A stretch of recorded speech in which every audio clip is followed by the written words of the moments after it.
तो कुरुक्षेत्र का मैदान, दोनों सेनाएं आमने सामने खड़ी हैं और युद्ध बस शुरू ही होने वाला है। और ठीक इसी पल में इतिहास का सबसे बड़ा संवाद शुरू होने वाला है।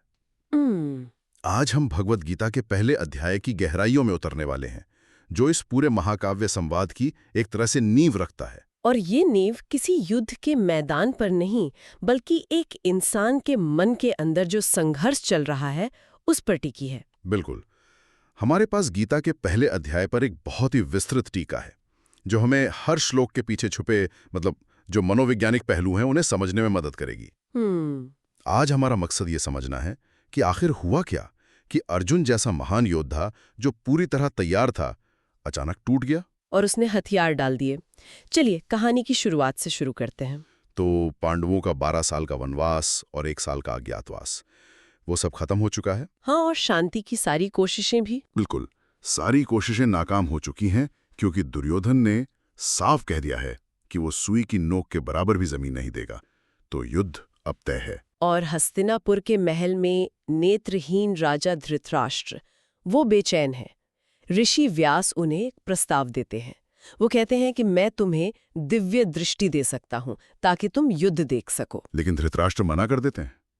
वो कहते हैं कि मैं अपने ही कुल का विनाश अपनी आंखों से नहीं देख सकता, पर सुनना जरूर चाहते हैं। हाँ, सुनना जरूर चाहता हूं।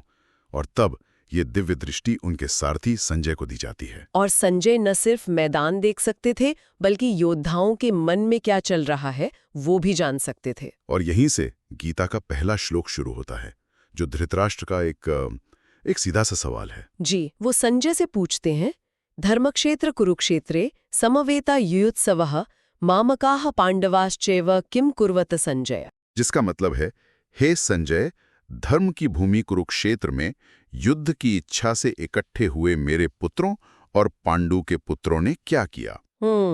यहाँ कुछ शब्द बहुत ध्यान खींचते हैं। पहला तो है धर्म क्षेत्र कुरुक्षेत्र। वो इसे सिर्फ कुरुक्षेत्र क्यों नहीं कहते? ये बहुत महत्वपूर्ण है। कुरुक्षेत्र सिर्फ एक युद्ध भूमि नहीं थी, वो एक तीर्थ भूमि थी। अच्छा। इसका धर्म क्षेत्र के रूप में जिक्र करके संजय शुरू में ही ये संकेत दे रहे हैं कि इस भूमि का एक नैतिक चरित्र है। ये एक ऐसी जगह है जहां अंत में धर्म की ही जीत होगी। तो ये धृतराष्ट्र के मन में बैठे डर पर पहली चोट है। बिल्कुल। और दूसरा शब्द जो है वो तो और भी ज्यादा मन का हाल बताता है, ममकाहा और पांडवाहा। मेरे पुत्र और पांडु के पुत्र। जी, उन्होंने ये नहीं कहा कि हमारे वंशज या कुरुवंशियों ने क्या किया। ये बंटवारा तो पहले शब्द से ही साफ दिखता है ना। सही बात है। और यही एक शब्द मामकाहा इस पूरे संघर्ष की जड़ है। धृतराष्ट्र का यही पक्षपात और उनका सवाल उन्होंने क्या किया भी उनकी घबराहट को दिखाता है। उन्हें उम्मीद है कि शायद पांडव डर गए होंगे या कोई समझौता हो गया होगा। हाँ, लेकिन संजय जो बताते हैं वो उनकी उम्मीदों के ठीक उल्टा है। संजय क्या कहते हैं? संजय कहते हैं कि पांडवों की सेना को व्यू रचना में देखकर राजा दुर्योधन घबराकर अपने गुरु द्रोणाचार्य के पास जाते हैं। एक मिनट, ये दिलचस्प है। वो अपनी सेना के सुप्रीम कमांडर भीष्म पितामह के पास क्यों नहीं गए? वो तो सबसे अनुभवी थे। यही तो कूटनीति है।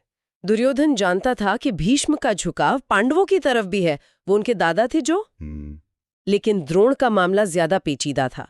द्रोण अर्जुन को बहुत मानते थे, पर उनकी वफादारी हस्तिनापुर के सिंहासन के प्रति थी। तो दुर्योधन को डर था कि कहीं गुरु का प्रेम युद्ध में आड़े ना आ जाए। बिल्कुल।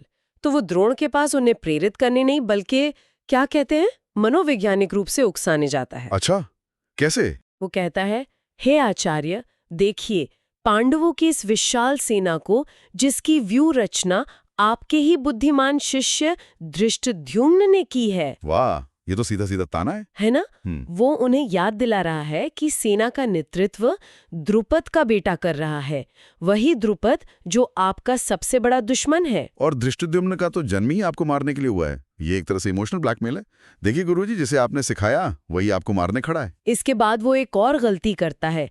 अपनी टीम को प्रेरित करने के बजाय वो गिनती गिनाने लगता है। पहले वो पांडव सेना के बड़े बड़े नाम गिनाता है, भीम, अर्जुन, सात्यकी, विराट, द्रुपद। हाँ, एक लंबी लिस्ट बनाता है जैसे खुद को ही डरा रहा हो। और फिर अपनी सेना के बारे में बात करता है। हाँ, फिर अपनी टीम को हौसला देने के लिए कहता है, हमारी तरफ भी आप हैं, भीष्म हैं, कर्ण हैं, कृपाचार्य हैं और भी बहुत से वीर हैं जो मेरे लिए जान देने को तैयार हैं। यहाँ एक बात गौर करने वाली है। क्या? वो भीष्म और द्रोण के ठीक बाद कर्ण का नाम लेता है, कृपाचार्य जैसे गुरु से भी पहले। सही बात है। इससे साफ पता चलता है कि अर्जुन के जवाब के तौर पर उसे कर्ण पर सबसे ज्यादा भरोसा था। वो कर्ण को अपना तुरुप का इक्का समझ रहा था। लेकिन उसकी सारी डींगे अगले ही पल हवा हो जाती हैं। वो एक बहुत ही अजीब बात कहता है। हाँ, वो कहता है, भीष्म द्वारा रक्षित हमारी सेना अपर्याप्त है, जबकि भीम द्वारा रक्षित उनकी सेना पर्याप्त है। ये तो बहुत ही अजीब है। कौरवों के पास 11 अक्षौहिणी सेना थी और पांडवों के पास सिर्फ 7। हाँ, अक्षौहिणी मतलब एक बहुत बड़ी सैन्य इकाई। तो संख्या में कौरव बहुत आगे थे। फिर भी दुर्योधन डरा हुआ है। क्यों? उसकी अपनी विशाल सेना उसे कमजोर क्यों लग रही है? टीका के अनुसार इसके 2 कारण हैं।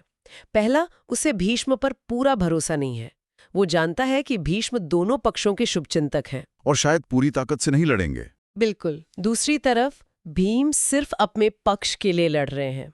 और दूसरा ज्यादा गहरा कारण ये है कि दुर्योधन को अपनी सेना बिखरी हुई लग रही है। मतलब एकजुट नहीं है। हाँ, सब अलग अलग स्वार्थों से लड़ रहे हैं, जबकि पांडवों की सेना छोटी होकर भी एकजुट है, एक लक्ष्य के लिए लड़ रही है। ये दुर्योधन के आत्मविश्वास की कमी को दिखाता है। और इसी डर में वो सबको निर्देश देता है कि भीष्म पितामह की रक्षा करना। असल में उसे डर शिखंडी से है, जिसके सामने भीष्म ने हथियार न उठाने की कसम खाई थी। दुर्योधन की इस घबराहट को भीष्म समझ जाते हैं और अपने पोते का मनोबल बढ़ाने के लिए वो शेर की तरह गरजते हैं और अपना शंख बजाते हैं। और भीष्म के शंख बजाते ही कौरव सेना में जैसे अफरा तफरी मच जाती है।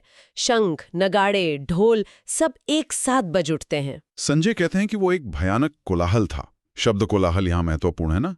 ये संगीत नहीं, शोर था। एक घबराहट भरा शोर। और फिर इस शोर के जवाब में पांडवों की तरफ से एक प्रतिक्रिया आती है। अपने उस मशहूर सफेद घोड़ों वाले रथ पर बैठे कृष्ण और अर्जुन अपने दिव्य शंख बजाते हैं। यहाँ कोई कोलाहल नहीं है। एक एक करके सभी योद्धा अपने शंख बजाते हैं। कृष्ण का पांचजन, अर्जुन का देवदत्त, भीम का विशाल पौंड्र, फिर युधिष्ठिर, नकुल, सहदेव, सब एक लय में। ये एक संगठित आत्मविश्वास से भरा ऐलान था। और उस आवाज का असर क्या होता है, ये सबसे महत्वपूर्ण है। संजय कहते हैं, सघोषो धार्तराष्ट्राणाम हृदयानि व्यदारयत। मतलब उस भयंकर और एकजुट ध्वनि ने धृतराष्ट्र के पुत्रों के हृदय विदीर्ण कर दिए। वो आवाज सिर्फ कानों तक नहीं पहुंची, वो उनके दिलों को चीर गई। और कमेंट्री में लिखा है कि ऐसा इसलिए हुआ क्योंकि अन्याय के रास्ते पर चलने वालों के दिल कमजोर होते हैं। उनका आत्मविश्वास सिर्फ एक दिखावा होता है, जो पहली चुनौती में ही बिखर जाता है। तो पांडवों के शंखनाद ने कौरवों के मनोबल को युद्ध शुरू होने से पहले ही तोड़ दिया था। बिल्कुल। तो कौरवों के खेमे में ये जो डर का माहौल है, इसी शोर के बीच कहानी का फोकस अब उस योद्धा पर आता है जिसके लिए ये युद्ध सबसे ज्यादा व्यक्तिगत है, अर्जुन। और इस समय अर्जुन पूरे आत्मविश्वास से भरे हुए हैं। वो अपना गांडीव धनुष उठाते हैं और श्री कृष्ण से कहते हैं, हे अच्युत, मेरा रथ दोनों सेनाओं के बीच में ले चलिए। वो देखना चाहते हैं, वो कहते हैं, मैं देखना चाहता हूं कि दुष्ट बुद्धि दुर्योधन का भला चाहने वाले कौन कौन से योद्धा यहाँ लड़ने आए हैं। मतलब इस पॉइंट पर अर्जुन पूरी तरह से युद्ध के लिए तैयार हैं। कोई शक नहीं, कोई सवाल नहीं। बिल्कुल। वो दुर्योधन को दुर्बुद्धि कह रहे हैं और लड़ने के लिए एकदम कटिबद्ध हैं। और तब कृष्ण, जो यहाँ सिर्फ सारथी नहीं बल्कि एक मनोवैज्ञानिक गाइड की भूमिका में हैं, एक छोटा सा लेकिन बहुत पावरफुल काम करते हैं। क्या करते हैं वो रथ को दोनों सेनाओं के ठीक बीच में, भीष्म और द्रोण जैसे सभी प्रमुख योद्धाओं के ठीक सामने लाकर खड़ा कर देते हैं और कहते हैं, हे पार्थ, यहाँ एकत्र हुए इन कुरुवंशियों को देखो। वाह, ये बहुत ही सकिल लेकिन गहरा दाव है। उन्होंने ये नहीं कहा देखो अपने दुश्मनों को, उन्होंने कहा देखो अपने कुरुवंशियों को। उन्होंने अर्जुन को याद दिलाया कि ये कोई बाहरी दुश्मन नहीं, ये तुम्हारा ही परिवार है, तुम्हारा ही वंश है। और ये एक शब्द ही काफी था। अर्जुन के मन में जो द्वंद्व कहीं गहरे दबा हुआ था, वो सतह पर आ जाता है। अर्जुन दोनों सेनाओं में देखते हैं और उन्हें कौन नजर आता है? दुश्मन नहीं। उन्हें दिखते हैं अपने ताऊ, चाचा, दादा, गुरु, मामा, भाई, बेटे, पोते, ससुर और दोस्त। उनका पूरा परिवार, उनका पूरा अतीत उनके सामने खड़ा है। और जैसे ही उन्हें यह एहसास होता है, सब कुछ बदल जाता है। वो महान योद्धा जो अभी कुछ पल पहले तक आत्मविश्वास से भरा था, अचानक टूट जाता है। वो शोक से भरकर कहते हैं। और यहीं से गीता का असली सार, अर्जुन विषाद योग, शुरू होता है। अर्जुन की हालत का वर्णन बहुत ही मार्मिक है। वो कहते हैं, हे कृष्ण, युद्ध की इच्छा से यहाँ खड़े अपने ही परिवार वालों को देखकर मेरे अंग शिथिल हो रहे हैं, मेरा मुंह सूख रहा है। उनकी हालत बिगड़ती जाती है। वो कहते हैं, मेरा शरीर कांप रहा है, मेरे रोंगटे खड़े हो रहे हैं। मेरे हाथ से मेरा प्रिय गांडीव धनुष फिसल रहा है और त्वचा में जलन हो रही है। मेरा मन घूम रहा है, मैं ठीक से खड़ा भी नहीं हो पा रहा हूँ। ये क्लासिक पैनिक अटैक के लक्षण हैं। शारीरिक और मानसिक रूप से वो पूरी तरह से बिखर चुके हैं। और इस गहरे विषाद की स्थिति में वो युद्ध न करने के लिए एक के बाद एक तर्क देते हैं। उनका पहला तर्क भावनाओं से जुड़ा है। वो कहते हैं, मुझे जीत नहीं चाहिए, न राज्य चाहिए, न सुख। हे केशव, हम ये सब किसके लिए चाहते हैं? अपने परिवार के लिए ही ना। और वो सब तो अपनी जान की बाजी लगाकर हमारे सामने खड़े हैं। वो कहते हैं, मैं इन्हें नहीं मारूंगा, भले ही ये मुझे मार डाले। तीनों लोकों के राज्य के लिए भी नहीं, तो इस छोटी सी धरती के लिए क्या कहूं? ये दिखाता है कि उनका मोह कितना गहरा है। वो किसी भी कीमत पर अपनों को खोना नहीं चाहते। उनका दूसरा तर्क नैतिकता और धर्म से जुड़ा है, पाप का भय। हाँ, वो कहते हैं, इन आतताइयों को मारने से हमें पाप ही लगेगा। यहाँ ये दिलचस्प है कि वो उन्हें आतताई यानी अग्रेसर मान रहे हैं। उन्हें पता है कि कौरव गलत हैं। फिर भी कहते हैं कि अपने ही कुल के लोगों को मारकर हम सुखी कैसे हो सकते हैं? वो आगे एक बहुत ही गहरा सवाल पूछते हैं। माना कि ये लोग लोभ और लालच में अंधे हो गए और उन्हें कुल का नाश करने में कोई दोष नहीं दिख रहा, पर हम जो ये सब समझ रहे हैं, हम ये पाप क्यों करें? ये एक बहुत ही तार्किक दलील है और यहीं से अर्जुन अपना सबसे विस्तृत तीसरा और अंतिम तर्क देते हैं, कुल नाश का तर्क। ये सिर्फ पारिवारिक मोह नहीं है, ये एक सामाजिक विश्लेषण है। बिल्कुल। वो कहते हैं कि युद्ध से कुल का नाश होगा, और जब कुल का नाश होता है तो सनातन कुल धर्म नष्ट हो जाते हैं। वो इसके भयानक परिणामों की एक पूरी चेन बताते हैं। हाँ, कि कुल धर्म नष्ट होने से परिवार में अधर्म बढ़ जाएगा, अधर्म बढ़ने से कुल की स्त्रियां दूषित हो जाएंगी, और उससे वर्ण संकर संतानें पैदा होंगी, ऐसी पीढ़ियां जो अपनी जड़ों और परंपराओं से कटी हुई होंगी। इसका असर सिर्फ जीवित लोगों पर ही नहीं बल्कि पितरों पर भी पड़ेगा। वो कहते हैं कि ऐसी संतानें अपने पितरों को पिंड दान और तर्पण नहीं करेंगी, जिससे पितरों का भी पतन हो जाएगा। असल में वो कह रहे हैं कि इस युद्ध को जीतकर हम एक ऐसा समाज बनाएंगे जिसकी नींव ही धर्म और परंपरा के नाश पर रखी होगी। ये एक शॉर्ट टर्म जीत के लिए लॉन्ग टर्म सामाजिक और सांस्कृतिक तबाही होगी। ये तर्क आज भी कितना रेलेवेंट लगता है ना? हाँ? कोई भी लीडर ये सवाल पूछ सकता है कि एक जीत की असली कीमत क्या है, अगर उसे पाने के लिए हम अपने सारे मूल्य ही तबाह कर दें। इन सभी तर्कों को देने के बाद अर्जुन अपना अंतिम फैसला सुनाते हैं। वो कहते हैं, बड़े दुख की बात है कि हम बुद्धिमान होकर भी सिर्फ राज्य और सुख के लालच में इतना बड़ा पाप करने जा रहे हैं। और अंत में वो पूरी तरह हार मान लेते हैं। वो कहते हैं, इससे तो बेहतर यही होगा कि शस्त्र लिए हुए धृतराष्ट्र के पुत्र मुझ निहत्ते और सामना न करने वाले को युद्ध में मार डाले। वो मेरे लिए ज्यादा कल्याणकारी होगा। और अध्याय का अंत इसी दृश्य पर होता है। संजय बताते हैं, एवं उक्त्वार्जुनः संखे रथोपस्थोपाविशत् विसृज्य सशरम चापम शोक संविघ्न मानस। ऐसा कहकर शोक से व्याकुल मन वाले अर्जुन अपने बाण और धनुष को त्याग कर रथ के पिछले हिस्से में जाकर बैठ गए।